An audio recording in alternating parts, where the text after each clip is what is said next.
welcome to this week's training in business immigration. My name is Chad Graham with the law firm of Graham Adair, and I'm joined by my partner, Sam Adair. And today we're going to be talking about ways companies can be looking at their immigration program to save some money. Topic on everybody's mind, right, Sam? Yeah, it definitely seems to be at the front of a lot of conversations we're having these days.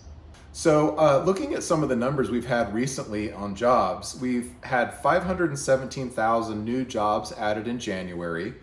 The unemployment rate is at 3.4%, which is as low as it's been since 1969.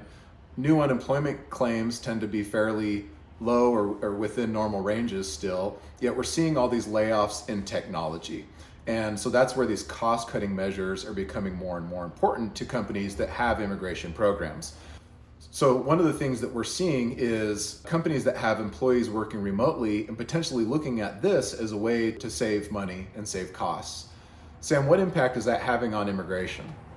Companies that are having workers work more remotely at an effort to save money face two kind of potential immigration issues. The first is for workers who are in the United States, specifically those who are on a visa or working towards a green card. Those individuals, when they're working from home, working remotely, it's important that the law firm be informed of that because their applications need to be approached in a specific way and certain information needs to be made available to account for that remote work. The other kind of scenario we see is remote work that's happening outside of the United States entirely.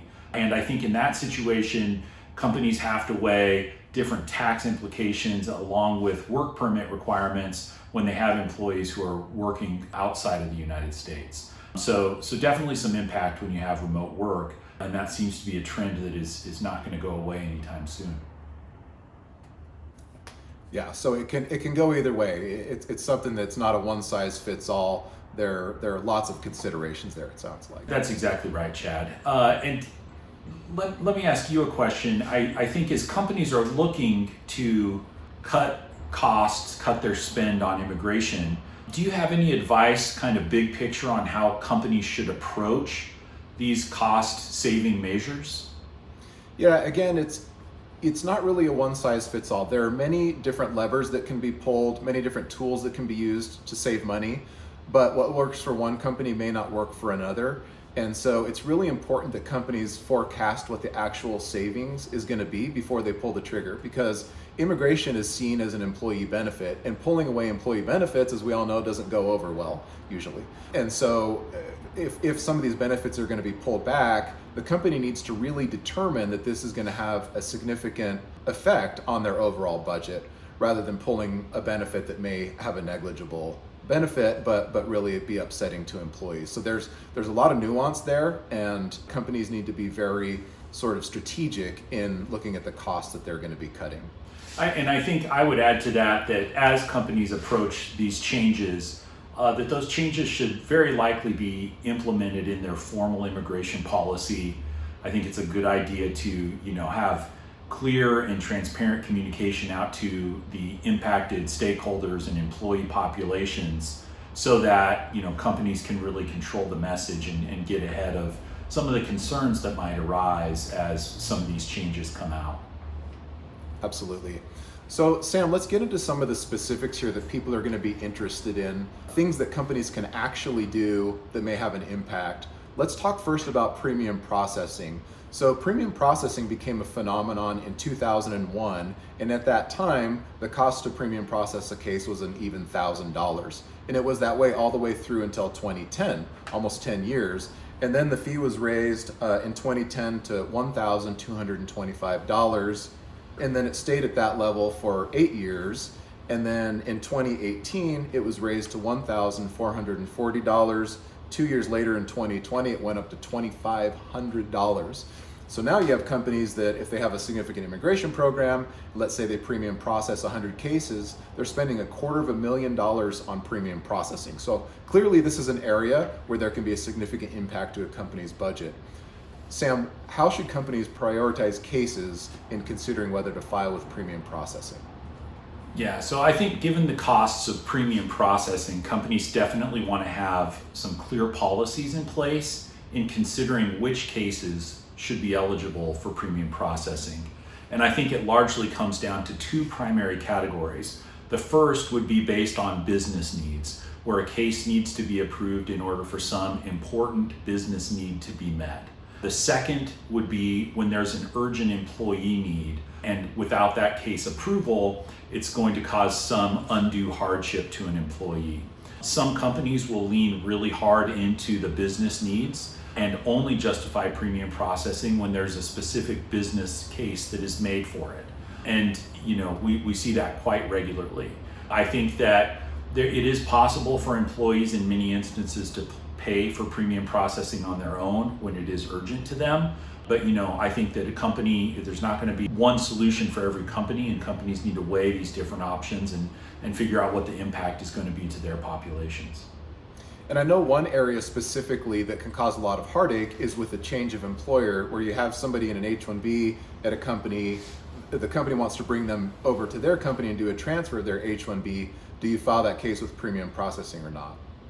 Yeah, that's a really good question. And 4 or 5 years ago, I was a pretty big advocate of filing those cases with premium processing because there was a lot of uncertainty in the adjudication of H-1B applications at that time by USCIS. Today, I feel like companies can approach those H-1B change of employer applications with a fair amount of certainty that cases are going to be approved. And in those instances, I really recommend that companies not use premium processing if it can be avoided. Now, there are, I think, instances where companies, as a benefit or a courtesy to new recruits, will extend premium processing to those cases to help new employees feel more secure. But in a lot of instances, I think it could be entirely avoided. That money can be saved.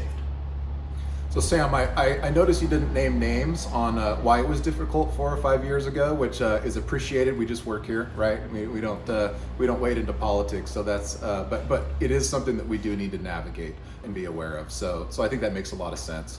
Thinking about another area where companies spend money is with paying for spouses and children, or other dependents. What's your take on that? Whether or not to pay the costs associated with the immigration process for dependent spouses and children of employees is really a tricky one. And most companies, I think, continue to cover the costs for dependents. However, I think this is one of those instances where it's really important to look at the data, look at what past spends have been in supporting those applications, and then do some forecasting to figure out whether or not there's going to be a significant enough impact that it's worth the company, taking those measures to cut costs and avoid the spending to sponsor dependent spouses and children. So I guess, go ahead. Well, the thing I was going to say is, this is typically something that's seen as a benefit by employees. And so when that benefit is taken away, it can cause some pretty significant ill will on the part of employees who are impacted by this. So I think that it's one of the areas where companies want to really assess the benefits before they take action on that. Yeah, that makes a lot of sense. Because if you're going to make that change, then you've got to review your company policy, make revisions to the company policy, announce that. So it can have a big impact. And I agree that it's something that needs to be looked at really closely before any changes are made. Another area that comes up is international travel or business travel. Is that an area that companies can potentially save some money?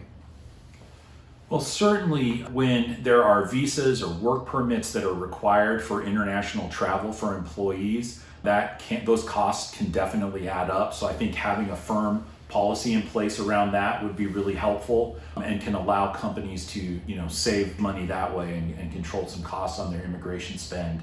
Chad, are there any other areas that you can think of that companies can utilize or tools they can utilize that would help them cut costs on immigration? So I think one of the things that's important is for companies to be able to look at the costs that are able to be borne by the employee versus costs that are required to be paid by the company, and understanding what those differences are. And then, as you mentioned previously, going back through costs that were incurred for those specific things in the previous year and potentially 2 or 3 years before that, to see what are we really talking about in terms of savings here if we pull these benefits back and put that cost burden onto employees, and weighing that against employee morale. That's going to be really important. And one more specific thing I wanted to ask you about, Sam, and this one can be somewhat controversial, is clawback agreements. What's your take on clawback agreements? Well, clawback agreements, or agreements where a company will have a written agreement in place with an employee that basically indicates that if they sponsor them for permanent residence and the employee leaves after a certain period of time, that employee would be obligated to repay the company for some parts of the immigration process. These agreements are fairly controversial. In my experience, I've rarely, if ever, seen them used to actually recoup expenses from employees who have departed. And I think that largely they serve more as a deterrent from employees leaving the company than necessarily an effective cost-saving tool. But it's another tool that employers can look at and consider as an overall part of a cost-saving measure. But again, I would encourage employers to look at that closely and discuss that with their legal counsel as to whether or not it's going to be a smart or effective tool for them to use for this. So Chad, we've talked about some of these specific things that companies can do to save costs, but taking a step back, do you have any thoughts about sort of the immigration life cycle as it relates to cost savings and cost efficiency? Yeah, when a company looks at its immigration life cycle, it should really ensure that all the pieces of the process are connected and considered jointly. For example, if the recruiting department does not have clear guidance, and a lot of times it's important to pull the law firm in as well to be sure that somebody that is being recruited is a good candidate from an immigration perspective. Because what we have seen happen from time to time is that somebody is brought in, an offer is made, acceptance is given, the information is then passed to the law firm, and it's determined this person is not a good hire from an immigration perspective. So the company's lost a lot of time, they've lost a lot of money recruiting somebody who in the end was not able to fill the position needed. And to connect that onboarding process all the way through to the green card process and be considering, when do we want to sponsor somebody for a green card? Do we want to sponsor everybody in all positions for a green card, or do we only want to look at certain positions that we will sponsor for a green card? When do we want to start the process? Do we want to start it right away? Is this a tool we can use as a recruiting tool? Or is it something where we want to wait a year or potentially longer to see if this person really is fitting well within the company and the culture and doing their job really well? So all of these pieces need to be considered as one in order to reduce cost and waste as well.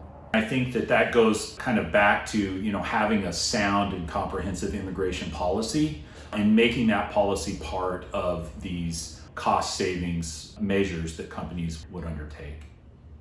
Well, with that, I think we'll go ahead and wrap up, and thank you all for joining us in this week's segment on saving money in your immigration program. We hope this has been helpful, and we hope that while we've given you some tools, if you're interested in more specifics, feel free to reach out and we would love to talk to you in greater detail. Thanks for joining us.